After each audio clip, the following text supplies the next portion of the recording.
పాలకూర పప్పు చేస్తున్నా.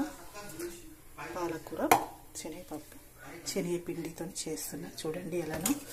ముందుగా ఆయిల్ పోసుకొని జీలకర్ర కొంచెం ఆవాలు, ఒక్క 2 ఎండుమిరపకాయలు, ఒక్క పచ్చిమిరపకాయలు, కరివేపాకు కదా. ఇప్పుడు కొంచెం శనగపప్పు వేసుకుందాం.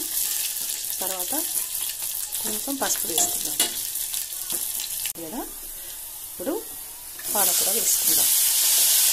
ఇందులో నేను ఏం వేయలేదో మీరు కనిపెట్టి చెప్తారు. ఇది మంచిగా మగ్గించుకుందాం. అయితే మెత్తగా అయిపోయింది. సగం స్పూన్ కారం వేసిన, సగం స్పూన్ ఉప్పు. నేను ఎందుకంటే ఒకటే పిడికెట్ తీసుకున్నాను ఆమంతం కాబట్టి. తర్వాత కొత్తిమీర కూడా వేసేసాం. అండ్ టేస్ట్ ఏంటంటే శనగపిండి వేస్తుంది. ఇది చాలా బాగుంటుంది. చూడండి మంచిగా ఉంటుంది. జారుడుగా చాలా బాగుంటుంది. ఇది జారుడుగా 1/2 కిలోకి ఒక 2 స్పూన్లు వేసుకోండి. ఇది ½ కేజీ.